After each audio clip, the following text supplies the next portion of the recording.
Hello po mga kababayan, si Dante Maravillas, Bicolano vlogger, broadcast journalist from Alpay. So ang usong sakit ngayon mga kababayan, sakit na kalimot, amnesia. Yan o, biglang nagka-amnesia si Digong.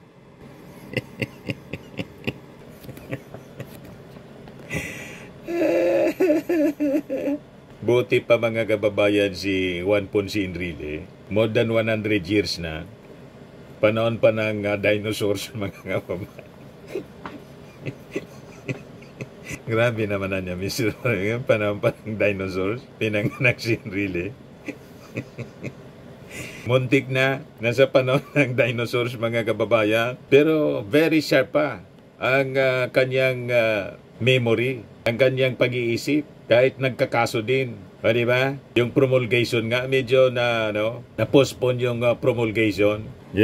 Sandigan Bayan defers ruling on Enrile graft case to October 24. Yung sa pork barrel scam, 172 million in public funds tied to the pork barrel scam. Na-postpone yung pagpalabas ng desisyon. Pero si Enrile po, very sharp yung pag-iisip. Walang lumapong kalimot. Si Digong po, biglang dinapuan ng kalimot. Pati yung kanyang anak na si Sara, nakalimutang mag-attend ng budget hearing ng Office of the Vice President.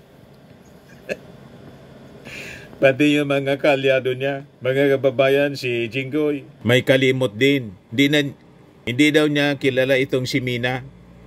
Yung sinasabi ni Ping Lacson, meron kaming CCTV footage na dumalaw dito. Ang WJ Construction, ang pangalan yata ay Mina. Biglang dumipensa si Jinggoy. I'm very confident na yung CCTV kung saan pumunta yan, Mina na yan. Siguradong hindi sa office ko. Nakalimutan yung nag-deliver.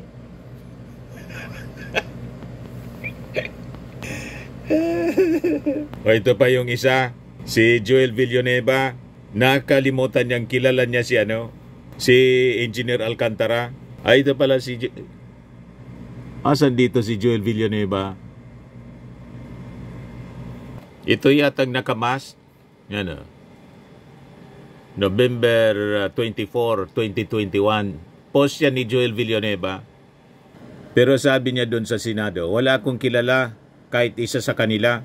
O sa kanila mga kababayan ang sakit na kalimot.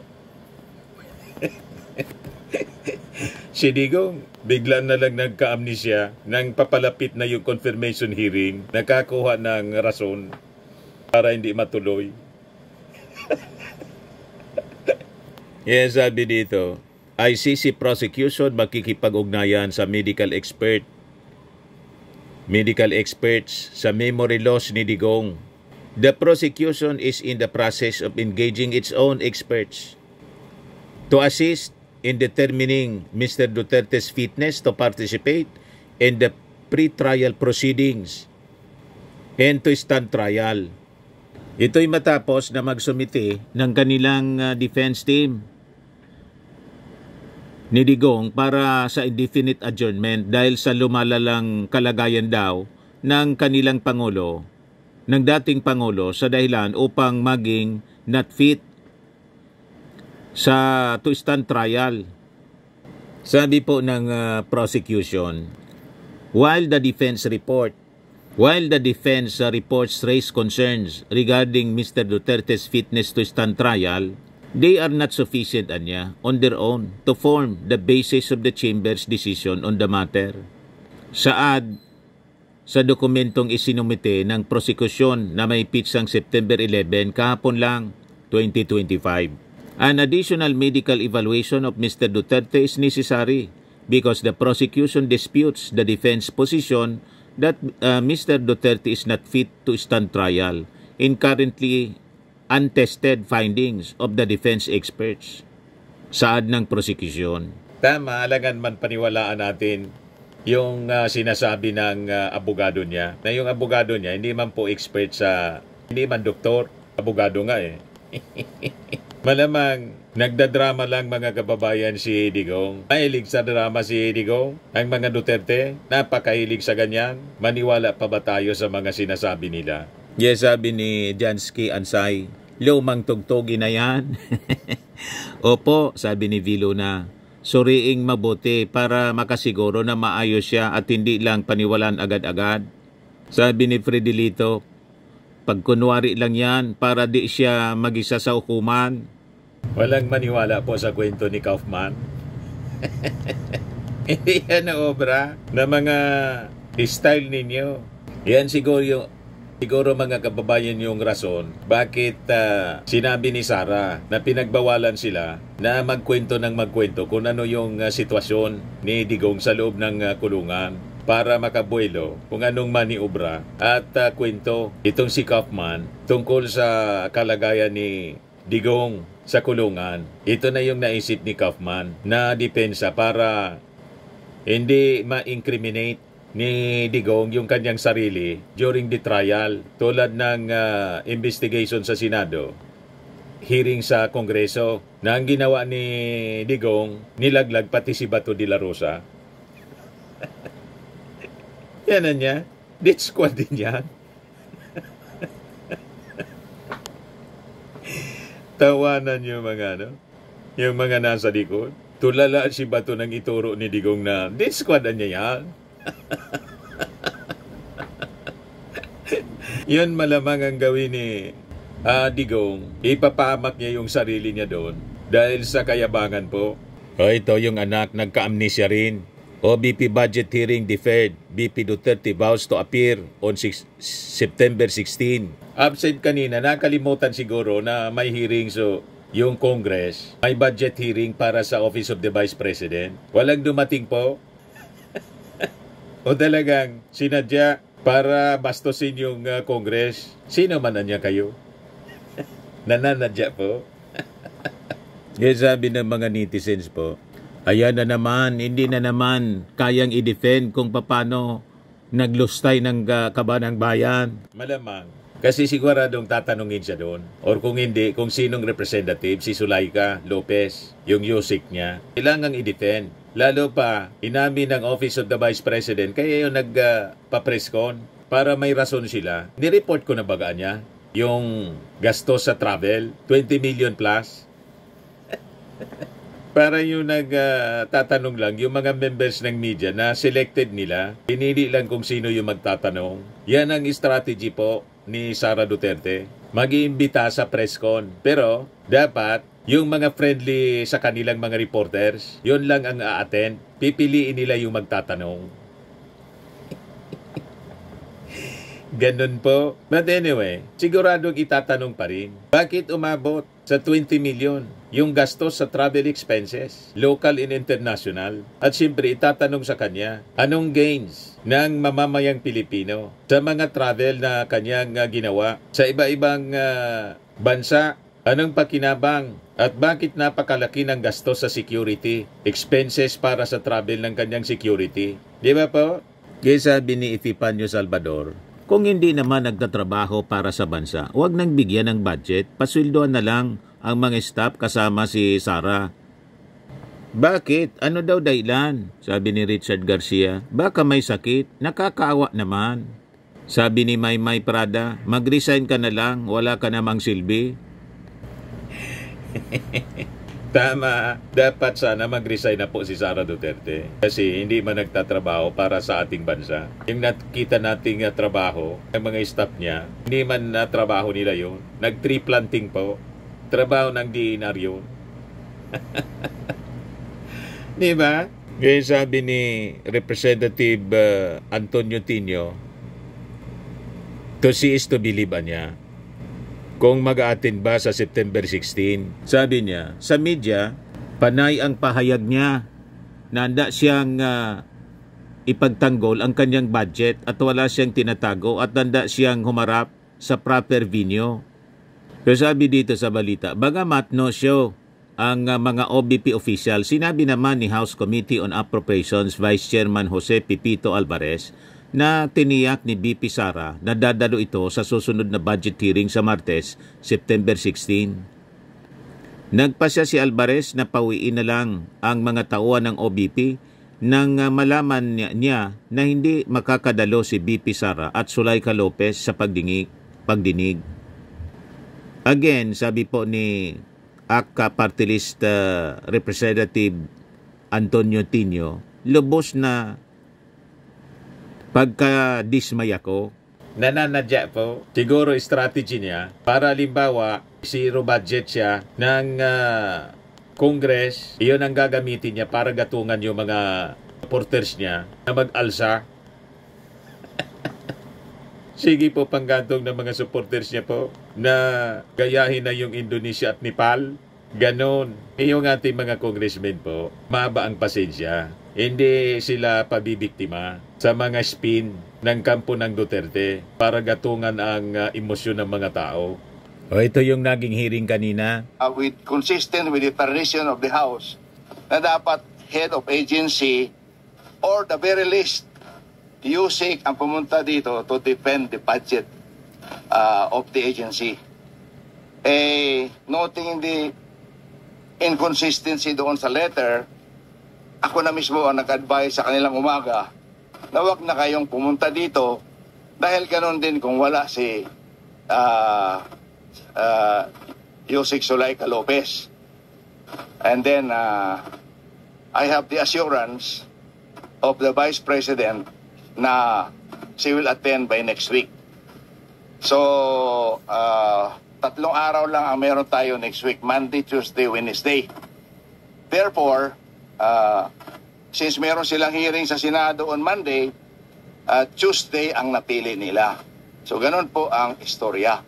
That's why, for the record, the invitation to attend the budget hearing of the Office of the Vice President was addressed to the Honorable Vice President Sara Duterte with attention to Undersecretary Zulaika Lopez, Chief of Staff, respectfully inviting the Vice President or her duly authorized representative and the senior officials of the OVP. And after this, before 12 o'clock, I was assured that the Vice President will be present herself on Tuesday. So, knowing that, if there's any question on the floor, I'm willing to answer. Mr. Chair, we in the minority set to extend to the Office of the Vice President our tradition to give parliamentary courtesy to the office. But due to the technicalities, as explained by the Chair, I move that the committee defer consideration of the budget of the Office of the Vice President until Tuesday. There's a second? So move, Mr. It Speaker. has been moved and seconded that the hearing for the Office of the Vice President be moved on next week, Tuesday at the very least. Mr. Chair. Mr. Chair, just a manifestation before we... Manifestation, Mr. Chair. Okay na? Jack po kayo kung sino pwede. Just a manifestation. I support to the elderly. Congressman Ong, Thank you, Mr. Chair. Special discount for senior citizens. Correct. Mr. Chair, I appreciate and support the statement from the minority that they are willing to accord the parliamentary courtesy due to co-equal branch of government. This practice has been practiced since time immemorial here in this Congress, and this originated from the British Parliament, which was adopted even to the colonies of the British Islands that time. So I support and I thank the statement from the minority. So next week, I hope that we will be granting the same parliamentary courtesy to the office of the Vice President, the second highest position of the government. Duly noted. Thank you, Mr. Chair. Daghan salamat. Mr. Chair. Representative Tenyo, you have the floor. Thank you, Mr. Chair. Mr. Chair, una po, with due respect to my fellow member of the minority, hindi po buong minorya ang sumasang-ayon dun sa pag-extend ng parliamentary courtesy whether sa Office of the President or sa Office of the Vice President. During the hearing of briefing for the budget of the Office of the President, inilinaw po natin yon, di ba? Na lalo pa ngayon, hindi po panahon para sa parliamentary courtesy. No, Pangulo mismo sabi niya, mahiya naman kayo, dapat mahiya lahat ng nasa gobyerno, kasama ang presidente at ang vice presidente. Ibig sabihin, kailangan handa po lahat na busisiin ang budget, handa lahat na ipagtanggol ang budget kung humaharap sa Kongreso. Sangayon tayo dito kay sa puntong ito kay ACT Party List Representative Antonio Tinio. Unang-una, yung Office of the Vice President at yung Vice Presidente, wala nga ang courtesy sa Congress. Pagkatapos, magdedemand po ng courtesy. Magdedemand siya ng courtesy sa Office of the Vice President or sa Vice Presidente.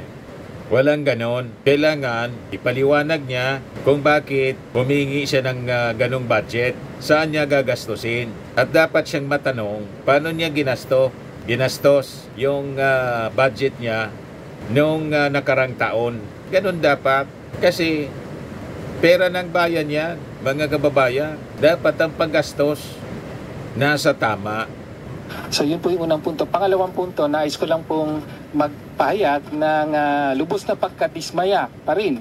No? Kaya naman po nagkaroon tayo ng pag-defer dito dahil sa paabot o sa sulat mismo ng Office of the Vice President na direktor pa nga ang nakapirma na ang dadalo dito, hindi na nga yung Vice President, no? Pero ang minimum natin for Office of the President and Office of the Vice President, yung Chief of Staff, di ba? So in the case of the President, yung ang nandito ay ang Executive Secretary. So in the past, no, ang nagpunta rito yung mga Chief of Staff, kung hindi pwede yung Vice President mismo. Pero sa sulat nila, ano po ba? ASEC po ba ang papupuntahin? An ASEC for budget. So, again, sabi ko nga, nagpapahayag ang kinatawang ito ng lubos na pagkadismaya na hindi pa rin nagbabago ang Vice Presidente sa labas, no? Sa media, panayang pahayag na handa siyang ipagtanggol ang kanyang budget at wala siyang tinatago, no? At handang humarap sa proper venue. Sa kaso po ng budget proposal for 2026, wala pong ibang proper venue kung hindi ang committee ito, no? Kaya again, lubos na pagkadismaya at sinabi ng ating Vice Chair na magpapakita raw ang Vice Presidente mismo sa Tuesday na, well, para sa akin, to see is to believe, no? So hintayin natin yan. Mr. Chair. Maraming salamat. Noted yung mga manifestation mo, Congressman Tinio. Mr. Chair, Yes. when I said the minority, what I mean is the majority of the minority. Okay. We respect the fact that kahit sa Jolly gubat, noted. we respect the fact na kahit sa gubat may gwapo. Jolly noted Thank you. po. Jolly noted. Mr. Chair, just last manifestation from the independent, Pagbigyan natin majority, not pagbigyan minority. natin ng senior citizen from Mindanao. From the independent, Mr. Chair, I would just like to make a manifestation. Just to explain the rationale why we do give this parliamentary courtesy to a co-equal branch of the government. I was already a congressman when VP Noli De Castro was Vice President. I was the chairman of appropriations when VP Binay was the Vice President. I was also chairman of the appropriations when VP Leni Robredo was Vice President. Now, I am here also as a congressman when the VP is Sara Duterte. The parliamentary courtesy is only granted at the committee level. Why? The reason is we give parliamentary courtesy as a co-equal because we give respect to a co-equal or a higher position of government. Kumbaga sa layman's interpretation, it is really, I would say, awkward for a member of Congress to question a higher officer directly. Pero pagdating doon sa floor, pwede because question will be congressman to congressman. That's really the rationale on here. But there were instances when the higher official or the co-equal official, like the Vice President, waived his or her parliamentary, I would say, parliamentary courtesy or parliamentary privilege. There were occasions in the past when the former vice presidents would say, thank you for giving me this parliamentary courtesy, but I will accept questions and I will answer the questions. Yun yung mga nangyari kaya nagkakaroon ng mga questions nung araw. This is just to share my experience, especially for the new congressmen who is just about to grasp what parliamentary courtesy is all about. There is no Chair? substitute for experience from the elderly. Mr. Chair.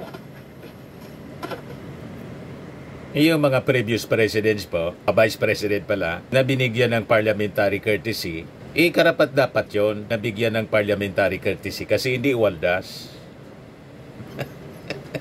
At least may pakinabang yon kumpara dito sa presenting vice presidente na wala nang pakinabang, wala pang respeto sa Kongreso. O tingnan ninyo, hindi nag-attend after na sabihin niyang handa siya na i-defend yung budget pero absent.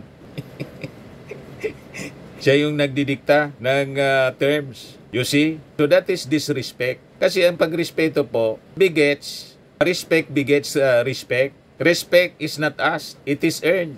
Tama po? Yung mga actuations po, actions ni Sara, hindi man kare-respeto. Katapos, irerespeto ninyo. Yan ang mali, mga kababayan. Yung speaker, pinuno ng Kongreso, tinawag niya tambaluslos. Gusto pang ipapatay kasama yung ating Pangulo at si Lisa Marcos. Pagkatapos, mag-extend kayo, you are the representatives of the people, mag-extend kayo ng respeto sa ganyang ugali ng isang tao, isang opisyal. Di ba unfair po, mga kababayan? Mr. Chair, a short manifestation as well. Yes, please go ahead. Okay. Maraming salamat, Mr. Chair. Galing naman to sa Gen Z ng Kongreso. And siguro with all due respect as well to my colleagues in the House of Representatives. Una po, we take exception doon sa sinabi po na higher office ang President or Vice President. Sa pagtingin po namin, we are equally voted by the people. No? Tayo ay binigyan ng mandato to represent yung mga concerns nila, ng mga distrito natin, ng mga sektor natin. And sa sektor ng kabataan, ang pagtingin natin, we are living in exceptional times. And exceptional times call for exceptional measures. Ibig sabihin po nito, sa oras na ito na tinatanong ng taong bayan kung paano ba talaga ginagamit yung budget ng gobyerno para dapat sa hatid ng mga serbisyo, pero lumalabas ngayon na sa iilan lang nabubulsa ito, dapat mas proactive po tayo sa pagbusisi ng iba't ibang aspeto ng budget. Correct. Na wala pong takas sa mata ng mga representante na hinalal para gawin po ang mga trabaho na ito. Okay. So similarly po, Mr. Chair, nagpapahayag din yung representation na ito ng dismaya na doon sa naging developments nito, no? And especially, right now, hanggang ngayon, years prior pa, hindi pa rin nasasagot kung saan napupunta at nasaan ang confidential and intelligence funds ni Vice President Sara Duterte. So, and other than this, nandiyan, and ito, we're hoping na for Tuesday, may sagot saan po ba napupunta yung pondo ng OVP. Ito po ba ginagamit pang bili ng flights across the world and hindi po natin nakikita kung saan nagre-reflect ito sa taong bayan. Yun lang po, Mr. Chair. I hope masagot po to the coming week, no? Pagka Correct. sumalang na po yung OBP. Okay, for the information of the new congressman, yung OBP confidential funds, alam ko po kung saan napunta. Dinala ko sa West Philippine Sea, nandun po, at pina-extend yung covered port doon at saka yung runway. So I'm a witness to that dahil doon pinadala yun. Mr. Chair, last 600 manifestation. May I? Except for doon sa 125. So, Congressman... Well, pwede last pa- manifestation, Mr. Chair. Sinabi mo na kanina last, so let's give. Last of the last. Let's give. Wala naman rito. Kung wala na, Pwede? last na yan, ha? Yeah. Okay. Sandali lang, Mr. Chair. I give you 1 minute. Yes, Mr. Chair. Okay, You know, thank you. the tradition of granting parliamentary courtesy is one of the cherished and hallowed traditions of this House to strengthen the camaraderie, to strengthen the institution, Relationship. the coordination between the institutions, between the executive and the legislative. It does not mean that we have compromised accountability, transparency, because all questions can still be answered at the plenary. Again, as I have said, this is a long and cherished tradition which I believe should be maintained and should be continued not only by the House of Representatives but also on the other side. Well, Senate also practices that. And Kalyado ka kasi.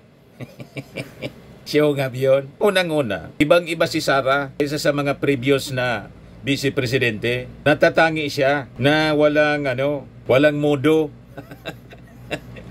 Di ba? Pagkatapos, i-extend ka ng parliamentary courtesy sa taong walang modo.